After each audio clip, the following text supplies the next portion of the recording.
ఇక్కడ ఒకప్పుడు మనము పాపని దోస్తున్నాం, చీర దోస్తున్నాం, మరణని దోస్తున్నాం, నరకని దోస్తున్నాం. అట్లా అంటే గొప్ప బంధకాలు ప్రభు మనం విడిపించాడు. ఈరోజు ఆ ఇతరుడమో నిన్న ఇండియా అవడమో ఈరోజు స్వతంత్రం ఉన్నాడు. ఇద్దరికి వయసాలు వచ్చిందా, ఇద్దరికి ఆమెకి ఈమెకి వచ్చింది, తెలంగాణకి ఏపీ కూడా వయసాలు వచ్చింది. నేను ముందు అని చెప్పి ఆయన గారు 14వ తారీఖునే స్వతంత్రం చూసుకున్నాడు. మన ఆయన ఇష్టమైన సంతానం కదా, ఇష్టమైన సంతానము తొందర ఎక్కువ అయితే చెప్పి ఇది చూసుకున్నాడు. ఇప్పుడు చూసుకున్నట్టే నువ్వు ఒకసారి నేను ఇంకోసారి ఎవరి ముందైనా ఎవరి వెనకాలైనా మనం స్థితిపెట్టామా లేదా అనేది ముఖ్యం. అంతేగాని నేను ముందు చూడ్డానా నువ్వు ముందు చూడ్డా కాదు, నెక్స్ట్ పెట్టావా లేదా, మనం తప్పించుకుంటామా లేదా, మనం నరకాన్ని దాటి రాజ్యానికి వెళ్తామా లేదా అనేది కావాలి. ఆ విధంగా చేస్తారు. అందుచేత యేసు ప్రభు వారు మనకి స్వతంత్రం ఇచ్చాడు. అదే అటు చెప్పింది. ఏమంటుందంటే ఈ స్వతంత్రం మనం అనుగ్రహించి యేసు మనల్ని సొంతంగా చేస్తున్నాడు. స్వతంత్రాన్ని ఇచ్చే మనం స్వతంత్రం పొందిస్తాడు. మన చేత మనము స్వతంత్రం కానీ దాసు కాదు అన్నా. అంటే ఇక్కడ వాక్యం ఏంటంటే దేవుడు అబ్రాహాముకి సంతానం అవ్వకముందు దాస్తికి కొడుకుని ఇచ్చాడు, అతని ఇస్మాయిల్. ఆ విషయాన్ని ఈ దాసి కుమారుడు సొంతుడు కాదా, దాసుడే, సొంత కుమారుడే, ఇస్సాకే సొంతుడు అని చెప్పాడు. అదే ఎప్పుడో ఇక్కడ మానవాళ్ళు అందరూ సొంతులు కాదు. ఎలాగ అక్కడ ఫిలిస్తీన్లు, ఇరాకీయులు, ఇరానీయులు, అరబ్బులు అందరూ కూడా పుత్రుడు. అదేనా నిజమైన సొంతుడు అంటే ఇశ్రాయేలా క్రీస్తే. ఇప్పుడు ఎవరైనా సరే సొంత అవ్వాలంటే యేసులోనికి మనసు పొందాలి, ఆయన నమ్ముకోవాలి. అప్పుడు క్రీస్తు ప్రభు అని శుభ్రం చేస్తాడు.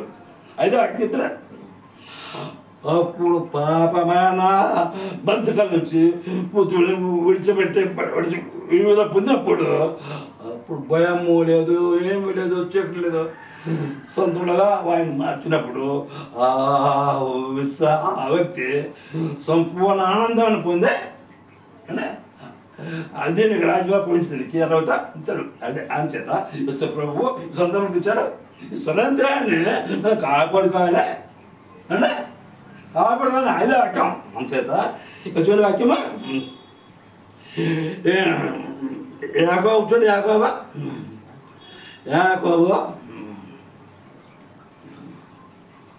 యాకోబు మొదటి అధ్యాయము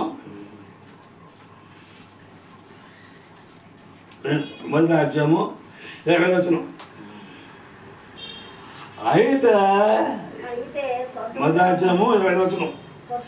అయితే స్వాతంత్రం ఇచ్చు సంపూర్ణమైన నియమంలో తీరు చూసి నిలకడగా ఉండేవాడు ఎవడో వాడు విని మరొకవాడు కాక ఏడు చేయవాడే ఉండే తన క్రియలో ధన్యవాడు అంటేన్నాడా.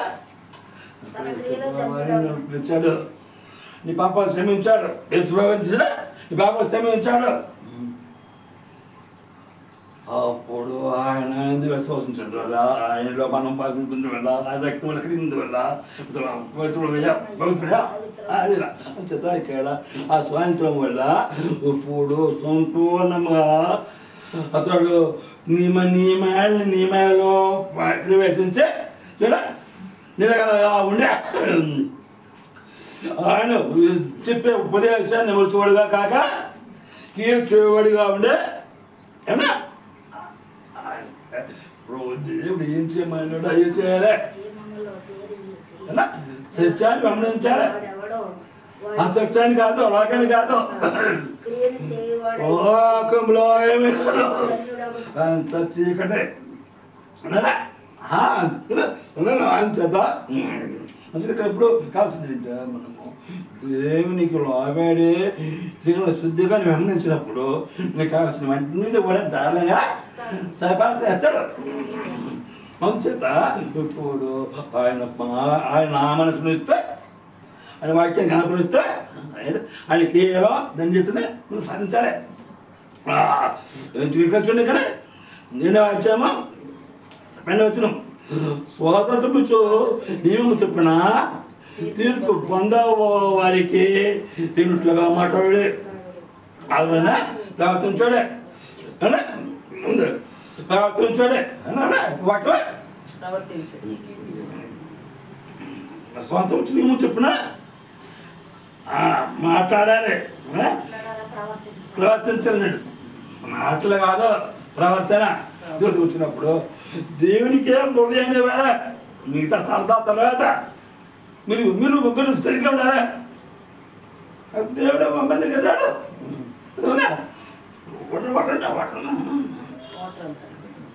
చేత ఇక్కడ నీమిటింటే పవిత్రత పరిశుద్ధత మనస్సు అనేది దేవుడి మీద లగ్నం చేయుట అంతగానే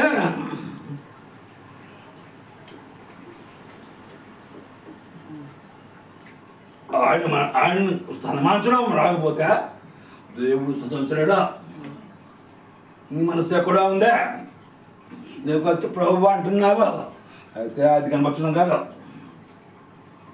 నీకు ఎన్ని పనులున్నా ఆయన పక్కన పెట్టే మొదట నువ్వు రక్షించిన దేవునికి నీ యొక్క రక్షణ కొరకు ఇందులో ప్రవర్తన దేవునికి పద్మపీఠ పద్మస్థానము దేవుడికి.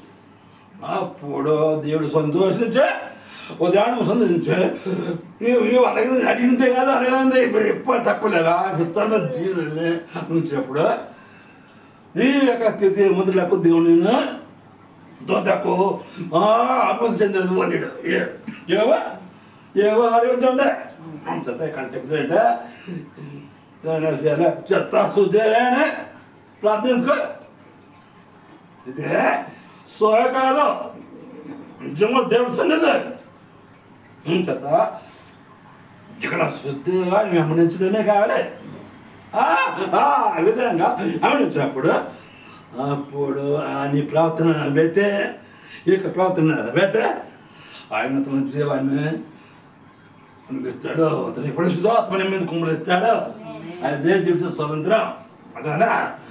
అప్పుడు దేవుడి స్వతంత్రం ఉన్నప్పుడు నీకు అప్పుడు ఉండవు అదేనా. ఇండియా నాకు స్వతంత్రం వచ్చి 78 సంవత్సరాలు అయింది అన్నాడు.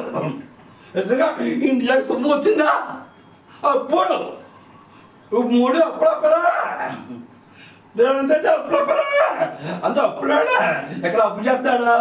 ఇక్కడ వరల్డ్ బ్యాంక్ దగ్గరికి వెళ్ళి ఈ అమెరికా వెళ్ళి అప్పులు చేస్తున్నాడు. అప్పుడు నిజంగా సొంతం అంటే అప్పుడు ఉందా ఎంతమందా నువ్వే అప్పిస్తావు అన్నాడు. ఇక్కడ వాక్యం ఉంది ఇప్పుడే ఇక్కడ 2000 ఉంది.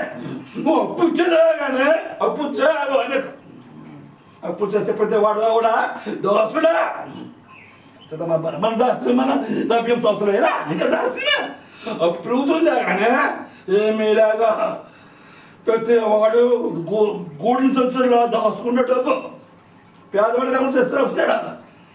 ఎన్నిక వచ్చినప్పుడు 1000 రూపాయలు ఇస్తాను 2000 ఇస్తానంటాడు. ఇది సొంతరా చేత ఇక్కడ మనుషుడు డబ్బుకి దోస్తుడాడు డబ్బు దోశ